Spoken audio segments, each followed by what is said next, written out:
Antes de entrar no nosso tema da noite, eu quero ler uma página do livro O Espírito de Verdade, psicografia de Francisco Cândido Xavier e Valdo Vieira, por espíritos diversos. E a mensagem primeira desse livro é de Bezerra de Menezes, intitulada Problemas no Mundo.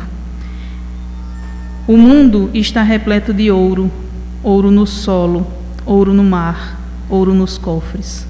Mas o ouro não resolve o problema da miséria. O mundo está repleto de espaço. Espaço nos continentes, espaço nas cidades, espaço nos campos. Mas o espaço não resolve o problema da cobiça. O mundo está repleto de cultura. Cultura no ensino, cultura na técnica, cultura na opinião. Mas a cultura da inteligência não resolve o problema do egoísmo. O mundo está repleto de teorias, teorias na ciência, teorias nas escolas filosóficas, teoria nas religiões, mas as teorias não resolvem o problema do desespero. O mundo está repleto de organizações, organizações administrativas, organizações econômicas, organizações sociais, mas as organizações não resolvem o problema do crime. Para extinguir a chaga da ignorância, que acalenta a miséria, para dissipar a sombra da cobiça, que gera a ilusão, para exterminar o monstro do egoísmo, que promove a guerra, para anular o verme do desespero, que promove a loucura, e para remover o charco do crime, que carreia o infortúnio, o único remédio eficiente é o Evangelho de Jesus no coração humano. Sejamos assim valorosos, estendendo a doutrina espírita que o desentranha da letra, na construção da humanidade nova, irradiando a influência e a inspiração do Divino Mestre pela emoção e pela ideia, pela diretriz e pela conduta, pela palavra e pelo exemplo, e parafraseando o conceito inovidável de Allan Kardec em torno da caridade, proclamemos aos problemas do mundo: fora do Cristo não há solução. Eu escolhi, na verdade eu não escolhi essa mensagem, ela foi escolhida para mim, porque esse livro, ele tem um índice que nos leva, de cada lição, ao capítulo do Evangelho ao qual ele se refere, e o item do capítulo. E eu fui procurar, porque eu escolhi o capítulo 2 do Evangelho segundo o Espiritismo, Meu Reino Não É Deste Mundo, para as colocações dessa noite. E fui procurar. E não tem, do capítulo 2. Mas quando eu abri a primeira lição e que li, ele foi me dado de presente, para trazer as colocações e para também conseguir entender essa necessidade da volta, da busca de reler, de estudar mais profundamente e de trazer os ensinamentos contidos no Evangelho segundo o Espiritismo, que são as máximas do Cristo. Então, nada mais condizente do que essa lição de Bezerra de Menezes, para que nós possamos entender a necessidade que nós temos dessa releitura constante dos capítulos do Evangelho, das palavras de Jesus, para as nossas reflexões, para colocar no nosso dia a dia. Quantas vezes nós não já ouvimos a respeito desse tema, citado inúmeras vezes nos nossos estudos, nas nossas palestras, nas nossas conversações. Mas, se o reino de Jesus já fosse da terra, provavelmente nós não teríamos mais necessidade de falar sobre o tema. Então, se estamos disso falando, é porque ainda é necessário. E eu me propus durante esse ano, talvez durante o próximo ano, né? Porque são 28 capítulos, se eu pegar um por mês, dá para 2 anos de palestra. A não ser que me peçam, né, um tema específico.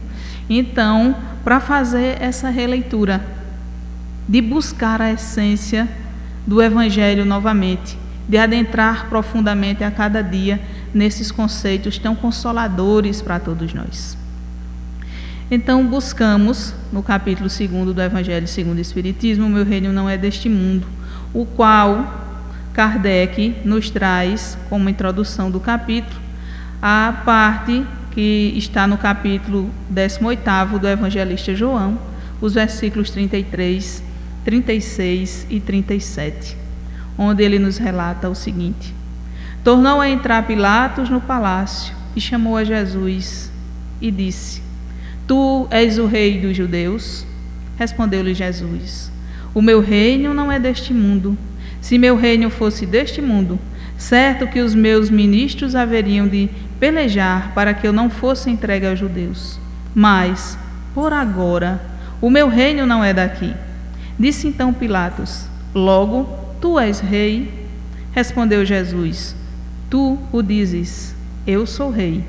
Eu não nasci nem vim a este mundo, senão para dar testemunho da verdade. Todo aquele que é da verdade ouve a minha voz. Então ele introduz o capítulo com as palavras de Jesus, nos dizendo que o seu reino não é deste mundo. E aí Kardec vai didaticamente discorrer sobre essa parábola, e o primeiro item que ele nos oferece é falar sobre a vida futura. Ele nos diz que sem a ciência, sem o conhecimento, sem entendermos que existe uma vida após essa existência, as palavras de Jesus não teriam quase sentido, porque as suas colocações dizem respeito a essa vida futura, ao que nós vamos encontrar depois dessa existência, depois de termos plantado e também de termos colhido, de termos feito as nossas opções, porque nós entendemos que continuaremos a existir depois que o corpo voltar à transformação, depois que ele voltar a se transformar em moléculas a compor outros corpos.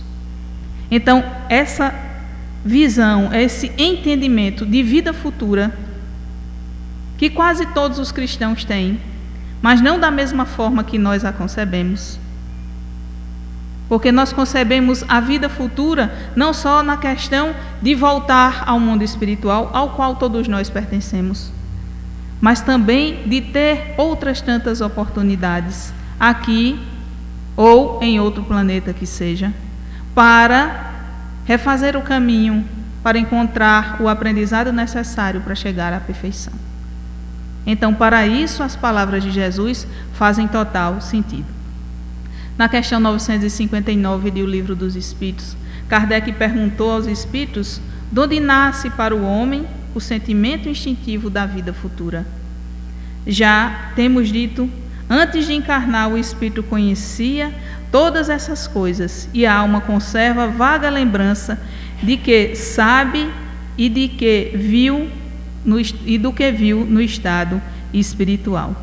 Então, todos nós, é como na questão 5 do Livro dos Espíritos, quando Kardec pergunta de onde vem essa intuição que todas as criaturas têm, desde os tempos primeiros da criação, de que existe Deus, de que existe uma divindade.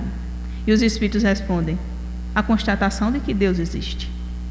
Então, do mesmo jeito que nós sentimos essa certeza de que existe algo mais, porque se não existisse, a nossa vida não faria o mínimo sentido, não faria sentido. Para que é que eu vou estar aqui encarnado, vou estudar de me acabar, para aprender, para trabalhar, vou constituir família? Está vendo como perde o sentido? Vou me comportar bem, porque eu tenho certeza que aqui todo mundo se comporta bem, porque todo mundo, como espírita, se comporta muito bem, não é? Então, todo mundo se comporta bem. E aí, nós, né, para que eu vou fazer isso? Se quando eu desencarnasse, aliás, desencarnasse não, morresse, né? Quando eu morresse, tudo se acabasse. Acabou, extinguiu. Para que eu vou me dar o trabalho? Então, intuitivamente, nós sabemos que a vida futura existe e que ela depende também daquilo que nós fazemos aqui. Então, isso é uma coisa extremamente importante para que nós possamos entender as palavras de Jesus. O outro ponto que Kardec vem nos falar, ele fala da realeza de Jesus.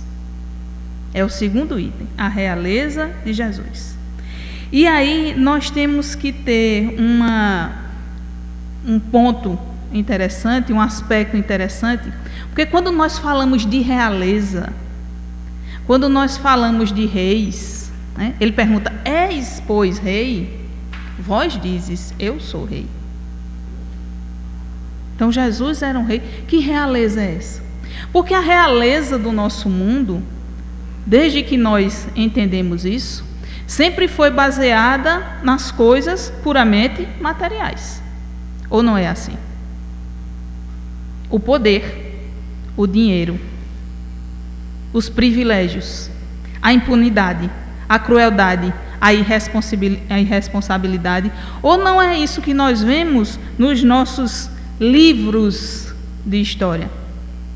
Ou que conhecemos, né? Hoje nós não temos mais reis como antigamente. Não temos mais, pelo menos que eu saiba. Não entendo tanto de reis assim, mas não temos reis e rainhas como antigamente. Mas tínhamos. E eles eram caracterizados por isso. E eles tinham a ideia de que o seu direito divino a ser rei o tornava superior às outras pessoas. O tornava uma pessoa tão diferenciada que os outros tinham que ser-lhe subservientes, obedecer-lhes os mínimos caprichos, por mais egoísta que fossem. E a eles ninguém podia tocar. Ou não era essa a concepção da divindade? Dos reis, das rainhas. Esse poder divino. Eu lembro, tem uma série na Netflix que fala sobre The Crown, sobre a coroa da Inglaterra, né? Sobre especificamente a história de Elizabeth II, a rainha da Inglaterra. E eu assisto, só para dizer que eu assisto. De vez em quando, né? A gente tem, porque o reino de Jesus ainda não é daqui, então eu ainda estou assistindo The Crown. Mas eu achei interessante, até pela própria questão histórica, e eu sou uma pessoa que gosto muito da história em si da humanidade, então da história. E aí, no momento em que Elizabeth II se torna rainha, né, pela morte de seu pai, a sua avó tem uma frase muito interessante para ela. Eu não sei dizer textualmente, né, mas ela diz assim: que a eles que são da realeza foi dado um direito divino, escolhido por Deus. Eles foram escolhidos por Deus. Mas a questão de ser escolhido por Deus, que é claro que nós como espíritas sabemos que ninguém desempenha aquele papel sem a anuência da divindade, né? Nós sabemos disso. Mas no sentido de ser escolhido por Deus, como se ele tivesse sido um privilegiado, como se ele tivesse mais direitos do que o resto da humanidade.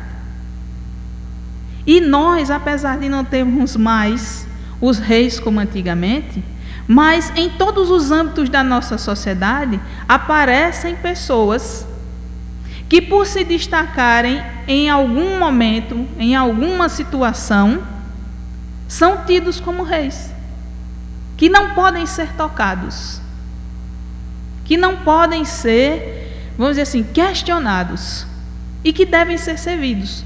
Nós vemos isso na música, nós vemos isso na parte artística dos atores, nós vemos isso na política, nós vemos isso nos esportes, porque parece-nos que trocamos os reis absolutos por vários reis em várias circunstâncias, em vários momentos, em vários momentos diferentes. Então, esse é um tipo de realeza. Esse é o tipo de realeza que o mundo conclama, que o mundo diz que é o máximo. Porque é uma realeza mundana, é uma realeza material, é a realeza terrestre, é a realeza composta, indiscutivelmente, na maioria das vezes, por tudo que é vício e que leva a criatura à queda. Eu estou falando alguma bobagem? Eu estou indo contra o senso lógico das coisas? Ou não é isso que nós observamos? Então, esse é um tipo de realeza. A realeza de Jesus é outra. A realeza de Jesus não dependeu do seu nascimento, dos seus títulos, da sua voz maviosa, que apesar de eu acreditar que era lindíssima e que ele quase que cantava aos nossos ouvidos, como até hoje, as suas palavras preenchem os nossos ouvidos e os nossos corações da música maravilhosa do Evangelho, mas nem pela sua voz, nem pela sua característica de encenar, porque tudo nele era sinceridade, era real. Não foi por isso. A grandeza de Jesus vem pelo mérito pessoal, de um espírito elevadíssimo, do nosso governador espiritual, segundo nos conclama e nos mostra Emmanuel no seu livro belíssimo, A Caminho da Luz.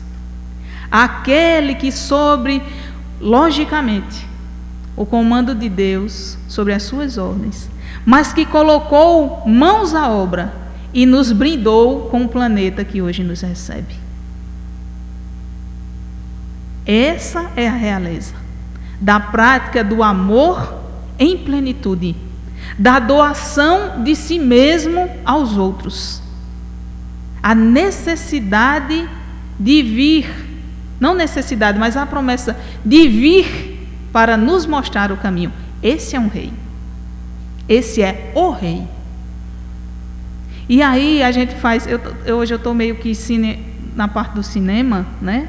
Porque está chegando o Oscar, então eu estou me inspirando, e aí eu me lembrei de um filme muito assim, profundo, né? Maravilhoso, profundo, que faz uma reflexão imensa, a Mulher Maravilha. E aí eu assisti a Mulher Maravilha, né? Inclusive levei todo mundo para o cinema, todos os homens lá de casa para assistir a Mulher Maravilha. Eu achei interessante que ela, como ela é uma amazona, né, e lutando e tal, essa parte, e tem uma hora em que ela está lá, só ela de mulher e todos os homens, né, e aí os homens decidindo as coisas da guerra, e o general diz assim, vai, né, mas se os soldados morrerem, soldado foi para isso mesmo, e ela se revolta, ela olha para ele e diz, como é que um general diz isso? De onde eu venho, o general é o primeiro a estar na batalha. Ele é que está lá na linha de frente. Jesus é esse que está na linha de frente. É esse diferencial. É essa característica de mérito. Jesus não é governador espiritual da terra simplesmente porque Deus achou ele bonitinho. Ele tem méritos para isso. É por isso que o reino dele é diferenciado.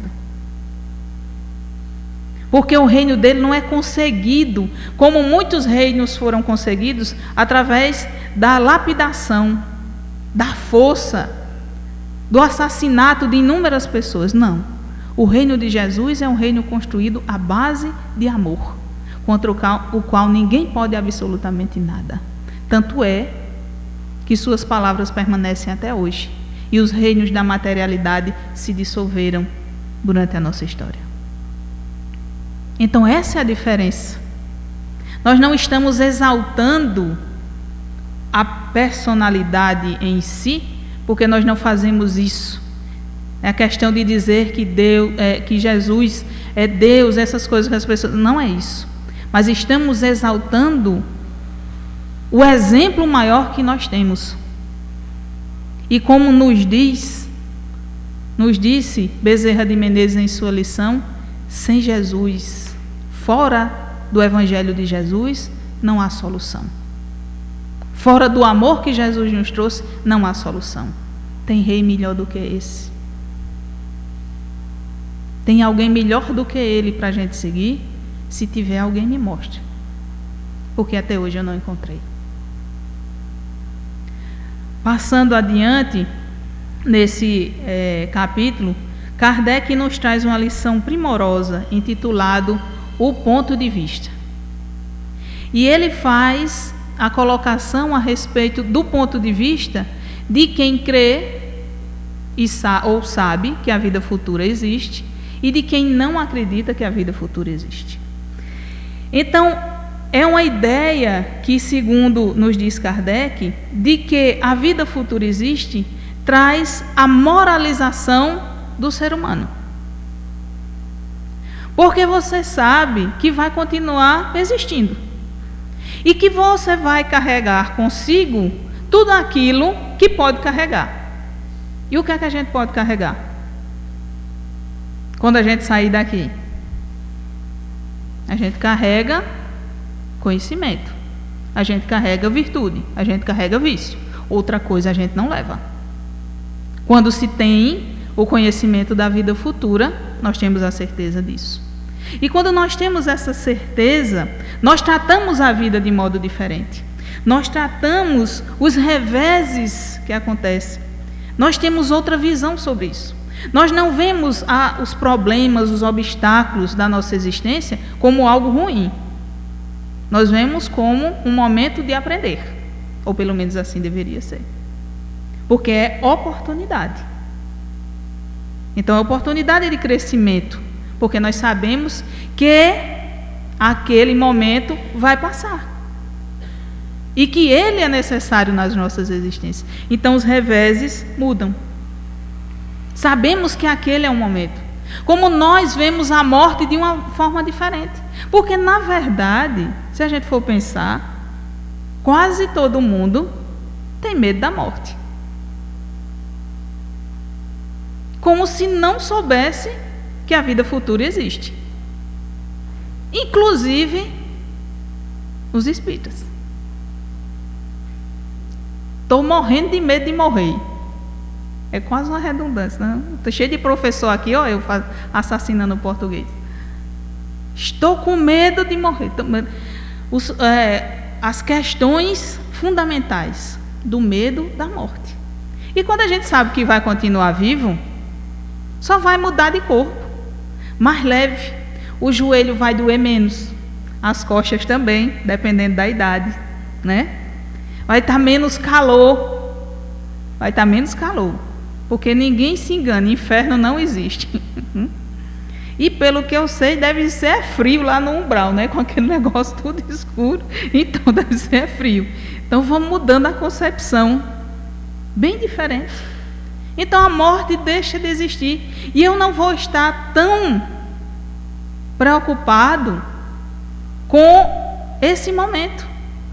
Só quem tem medo de morrer é quem não acredita na vida futura. Mas a gente tem que se cuidar, logicamente. Porque se a gente acredita mesmo, e se a gente sabe que Deus sabe aquilo que a gente merece, e que se a gente chega aqui na hora certa e só sai daqui na hora certa, o que é que eu vou fazer? Eu estava me lembrando da tragédia que aconteceu no começo do ano, lá na barragem, em Minas Gerais. E aí eu lembro que nós estávamos sentados assistindo a TV e mostra a imagem quando vem aquela lama, né, aquela onda de lama, e pegou o carro, né? E o carro, e tinha 2 pessoas dentro, e a gente dizia assim, meu Deus, morreu. E assim, aquilo é extremamente chocante. E aí depois meu esposo olhou e disse, morreram não. Eu disse, o quê? Como é que não? Morreu não. Aí a gente ainda abre a boca e vai questionar a divindade como? Como é que a gente vai questionar? Porque a gente olha aqui dali, a gente diz, não, foi embora, né? Desencarnou, levou o carro e tudo. Mas não. Pois é, o trem que ia passando, aí fez como uma rampa e sobe e vai. Como é que a gente questiona isso? Sorte não existe, porque sorte é a negação da divindade, da justiça divina. Então, quando a gente vê isso, Quando a gente acredita, as nossas preocupações passam a ser outras. Muito outras. As preocupações nossas passam a ser diferenciadas. Porque nós temos noção do que nós precisamos, do que nós necessitamos para estar bem nesta vida e, logicamente, na vida futura. As preocupações mudam. A gente não se amargura mais pelas mesmas coisas. A gente não se inquieta mais, não fica ansioso. Eu não estou falando da ansiedade boa, de, por exemplo, quando a gente está esperando um namorado chegar em casa. Ou quando a gente está esperando o filho voltar de viagem. Ou quando a gente está esperando uma notícia qualquer de um intento que nós fizemos, de um concurso, de alguma coisa. Não é essa ansiedade boa da expectativa, né, de encarar algo que provavelmente terá um bom resultado. Não é isso. É aquela doentia que muitas vezes acontece com nós outros no dia a dia. A ansiedade, inclusive, de que as coisas vão dar sempre errado. Que vai tudo dar errado, porque o pessimismo campeia no nosso mundo. Então, as preocupações mudam. Estou ansioso. Ai, será que vai acontecer? Ai, meu Deus, o MIEP está nas portas, eu ainda não terminei de preparar minhas oficinas. Ai, meu Deus, eu ainda não comprei tudo que o povo pediu, que o povo pede muito, né, não, Jesus? Eu ainda não consegui ajeitar tudo os palestrantes. Vamos nos manter tranquilos e fazer o máximo. E as preocupações justas. As preocupações justas. Nós sofremos demais por algo que, na maioria das vezes, não acontece. Não acontece. Só eu estava ontem assistindo a palestra, e aí o senhor não, né? Mas ele dizendo assim, a gente fica nessa ansiedade, e estamos aí às portas de esse negócio da Previdência, uma reforma da Previdência. E eu pensando, ele dizendo, né? E eu pensando, ah, meu Deus, por que é que eu nasci em outubro? Porque vou completar 50 anos em outubro. Por que é que eu não nasci antes? Eu digo, olha, as preocupações materiais. Mas ele dizendo isso, rindo e brincando, né? As preocupações nossas. Quando a gente nem sabe se chega ao próximo aniversário. Nem que chega amanhã. Então, as preocupações justas para quem crê na vida futura. Porque aquele, Kardec vem nos dizer, que não tem certeza de que continua existindo depois desta vida, liga todos os seus pensamentos à vida material. Toda a sua alegria, todo o seu interesse, tudo está ligado às coisas materiais. Ele faz uma comparação com uma criança que só vê graça nos seus brinquedos.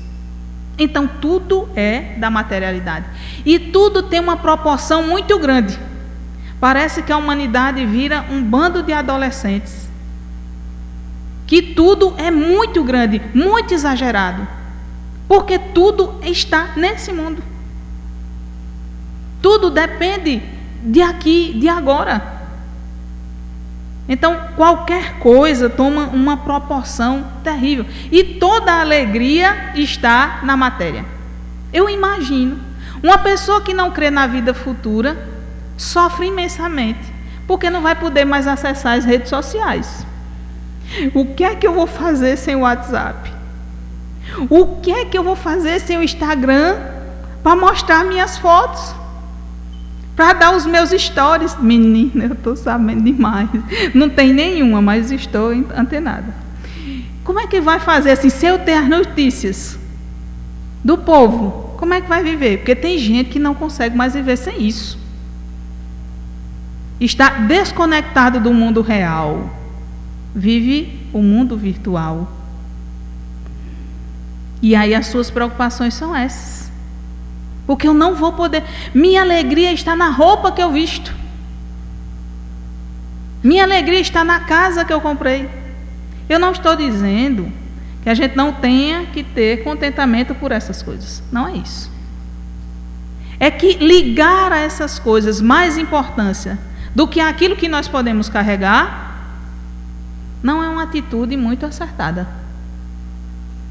E nos traz uma imensa tristeza e uma agonia, porque nós estamos vivendo para o que é mentiroso, para o que é efêmero, para o que é passageiro, para o que não nos edifica como espírito.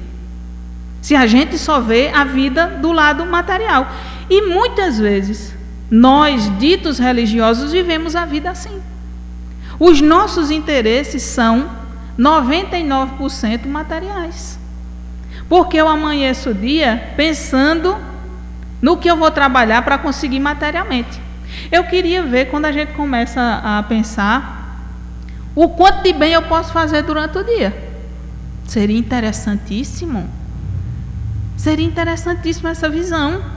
A gente acorda, não, tenho que tomar café, tenho que sair rápido para trabalhar, tenho que dar conta disso e disso e disso. Às vezes não faz uma leitura, às vezes não faz uma prece, às vezes não faz uma breve meditação, uma breve reflexão sobre aquilo. Passamos o dia assim. Nós criamos os nossos filhos para a vida material, a grande maioria das vezes. Porque você tem, meu filho, que estudar para aprender, para passar no Enem. Depois que passar no Enem, primeiro tem que passar com a nota boa, que é para escolher uma profissão boa. Não é qualquer profissão. Como se as profissões do mundo, todas elas, não nos ensinassem algo e não fossem importantes. Nós dependemos uns dos outros, de todos, da profissão que as pessoas deem mais importância, mas ela não sobrevive daquela que muitas vezes damos menos importância. Não sobrevive, a gente não vê isso. Como se as pessoas que têm um status social maior pudessem tratar os outros que não têm nessa existência de forma diferente. Isso é alguém que não crê na vida futura. Porque alguém que sabe que a vida futura existe, sabe que hoje ele pode ser alguém de um destaque imenso na nossa sociedade, e na próxima existência ele virá como o mais esquecido das criaturas, para aprender a ser humilde, que é a primeira das bem-aventuranças, que sem ela nós não conseguiríamos nada mais. Mas como dissemos, não significa para nós outros que quando nós vivemos com a consciência de que temos uma vida para frente, que não vamos morrer, que temos essa vida adiante, que nós não temos que cuidar tanto das coisas no mundo, que eles não devem ser o móvel das nossas atitudes, nem o motivo de nossas alegrias, porque essa alegria acaba. A alegria do carro novo, quando for amanhã o carro deixa de ser novo. Compra um carro hoje e vai vendê-lo amanhã, eu duvido que tu pegue o mesmo preço. Se tu pegar, tu me diz que é para entrar na história. Não pega. A alegria do carro novo, que com um mês, às vezes a gente já, não gostei não da cor. Eu estou falando de uma coisinha simples. Um carrinho qualquer. Alegria naquilo que vem a enchente e leva, ou que vem o dono e leva. Às vezes o dono passa, a gente esqueceu que o dono era o outro, ele leva, né? E aí? A alegria vai acabar por causa disso? A gente precisa entender que a vida é mais do que isso. Mas aí a gente não pode, porque a pessoa vai dizer assim, então não vou cuidar mais nada. Cláudia disse nada, viu? Eu estou dizendo o que é que está aqui no Evangelho, pode ler lá, do ponto de vista, né? Mas a gente não pode dizer, então vou esquecer de tudo, não vou fazer mais nada. Nós estamos no mundo e temos nossas obrigações, inclusive de cuidar das coisas materiais que Deus nos emprestou, que nós trabalhamos por conseguir. É claro que isso a gente tem que fazer, só que nós não podemos dar mais importância a isso do que nós damos importância às coisas que nos elevam e que nos ensinam. Então, a gente tem que ter essa necessidade. Nós trabalhamos por necessidade. Nós trabalhamos por gostar daquilo que fazemos, pelo dever, né? Para realizar os nossos planos. É bom demais trabalhar. Sair o dia a dia, trabalhar. Mas o trabalho tem que ser a recompensa de encontrar os outros, de ajudar os outros. Porque o Evangelho não se vive só dentro do centro espírita. Não. Se vive no trabalho também. Na rua, quando a gente vai estacionar o carro, em qualquer circunstância. E a gente tem que ter esse cuidado. Então, trabalhar com amor. Não vou mais. Eu quero um trabalho que agora trabalhar com amor, que eu goste de fazer. Aquilo que você tem a vocação. Um dia me perguntaram, por que é que você, né, estudou tanto as coisas do mundo, né? Estudou tanto, que nem foi estudo, mas e não foi ser professora? Aí não foi por causa do salário, viu? Não foi por causa do salário. Eu não tenho a mínima vocação para ser professora. Mas tu é palestrante espírita. Eu digo, é diferente. É muito diferente. As almas que nos escutam são bondosas. E aí tem a bondade, a caridade de nos escutar. Mas, e não tem o jeito de me ver dentro de uma sala de aula. Então é questão mesmo de vocação. Então aí eu vou ser professora para agradar um, ou porque os outros acham que eu tenho que ser. Não. O que é que você gosta de fazer? Então eu gosto de fazer isso. Eu vou fazer, para fazer com amor, para ter prazer de fazer isso, para cuidar. Mas não dá muito dinheiro. Não dá muito dinheiro que você vai trabalhar com artesanato, isso não dá muito dinheiro. Ou dá? Tem algum artesão aqui que né? Deixa. Então já não vou desdizer. Sei lá, alguma coisa eu nem consigo pensar, né? Não vai dar muito, mas eu gosto de fazer aquilo. E isso dá sentido à minha vida também. Então é essa a importância relativa que as coisas têm para nós vivermos com equilíbrio e não nos escravizarmos. Que o nosso trabalho seja um contributo para os outros. Que a nossa vida seja de dedicação também naquilo que a gente faz, da melhor forma possível. Porque é muito difícil. Quando as pessoas não gostam do que fazem e que você vai ser atendido por alguém que não gosta do que faz, é uma maravilha, não é? Vocês já viram? Quando você chega numa loja que a pessoa vai lhe atender, que ela não gosta do que faz, como ela lhe trata tão bem. Eu digo ela sentido criatura, né? Pode ser um homem ou uma mulher. Ou um professor que não gosta do que faz, a aula dele é uma beleza, não é verdade? E aí a gente vai dizendo. Então, ter o cuidado da gente fazer aquilo que gosta, para valorizar a nossa experiência. E equilíbrio em tudo. Equilíbrio quando a gente tem a nossa mesa posta, mas sem exagerar. Quando a gente tem roupa, mas sem aborrotoar os nossos guarda-roupa, os nossos closets.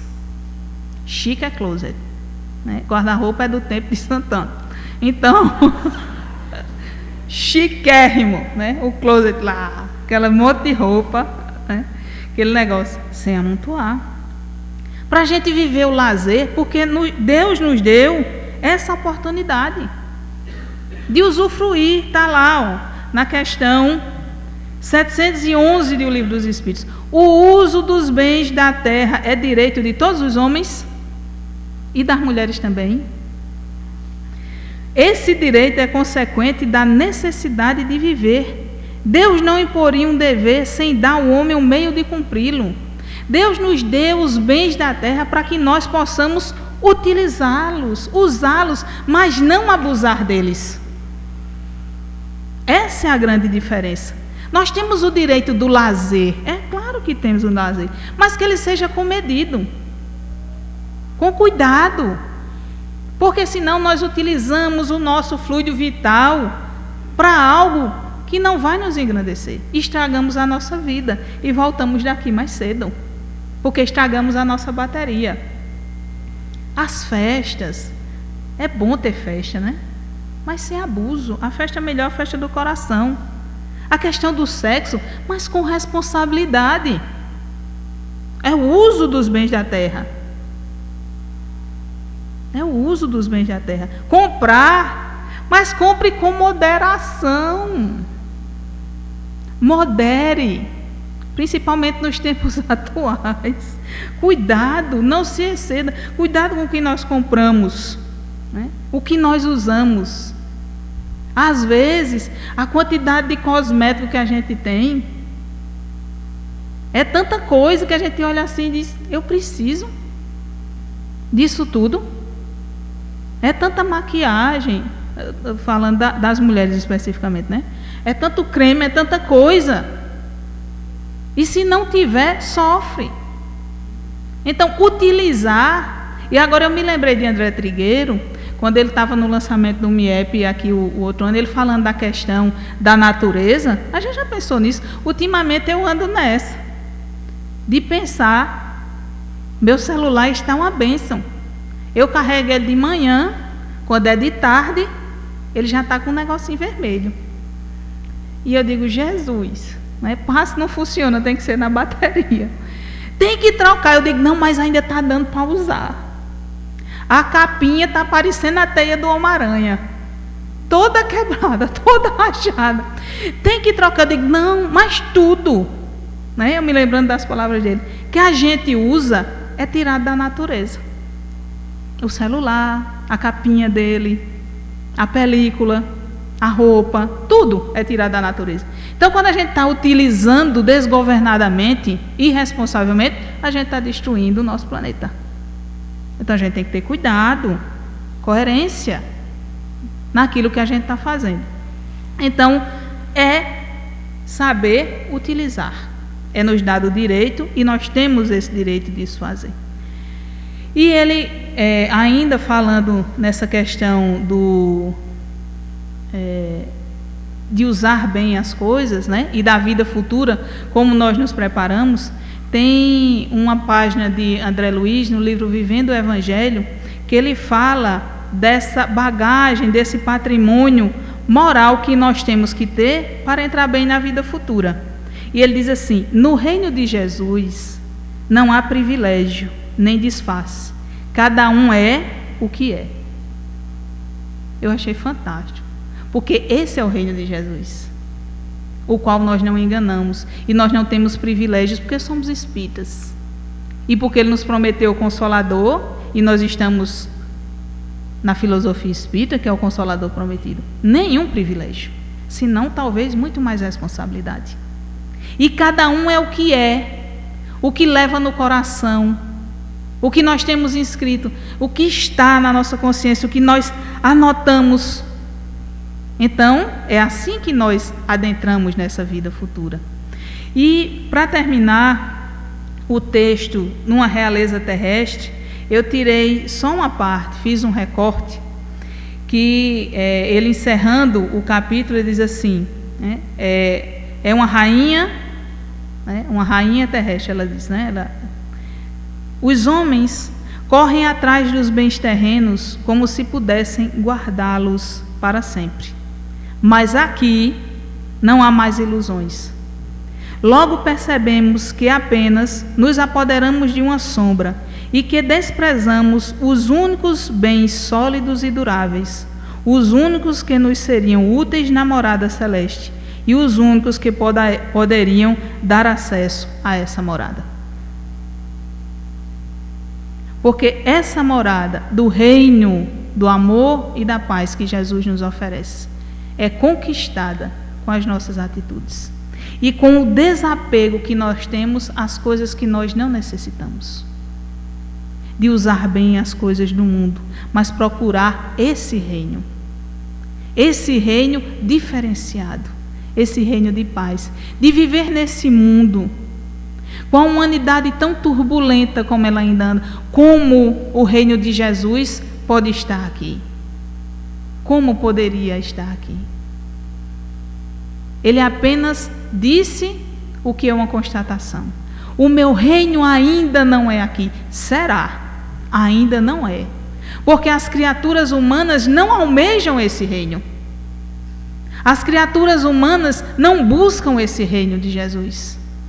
Por mais que abram suas bocas e falem o nome dele, por mais que repitam as suas palavras inúmeras vezes para evangelizar os outros e não a si mesmo, por mais que coloquem suas camisas, em seus carros adesivos que conclamam Jesus e suas palavras e seus ensinamentos, ainda assim, a grande maioria da humanidade, isto é uma certeza, não busca o reino de Jesus.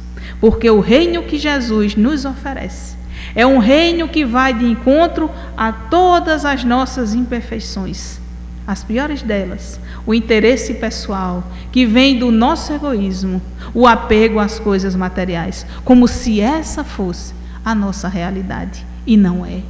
A nossa realidade é muito distinta dessa. É por isso que ele nos diz que o seu reino não é daqui, porque ele é um rei diferenciado. Ele é o rei que ama. Ele é o rei que serve. Ele é o rei de todas as horas. Ele é o rei da transformação. O reino de Jesus ainda não está aqui, mas começa aqui. Começa agora através da mudança das nossas atitudes. A cada passo que nós damos em direção ao seu evangelho, no cumprimento das leis de Deus. Esse é o reino que Jesus nos oferece. Esse é o reino que nós deveríamos buscar, almejar a cada instante de nossas vidas. Porque esse reino nos faz imensamente felizes, menos inquietos, menos ansiosos, menos preocupados com tudo aquilo que nós vamos deixar, para vivenciar as relações verdadeiras, para aprender uns com os outros, para seguir adiante. Outro ensinamento vos dou, que os ameis uns aos outros. É para isso que nós estamos aqui, meus irmãos, para vivenciar esse amor. A cada passo, não precisa ser do tamanho de Jesus. Hoje nós não conseguiríamos ter esse amor. Mas começamos devagarzinho, fazendo as melhores opções possíveis, deixando de dar tanta importância à materialidade, deixando que ela nos sirva e não servindo a ela, deixando que ela nos sirva para também ajudar os outros. Vivemos imensamente imersos nesse mundo, como se ele fosse algo perene, e não é. É extremamente pueril e passageiro. Busquemos o reino de Jesus. Busquemos o reino da paz na consciência, da fé no futuro. Busquemos a nossa transformação. É somente isso que Ele espera de nós. Gostaríamos de terminar as nossas colocações com uma página que está inscrita no livro, o livro Irmão, né? Psicografia de Chico Xavier, pelo Espírito Emmanuel, intitulada No Reino do Coração.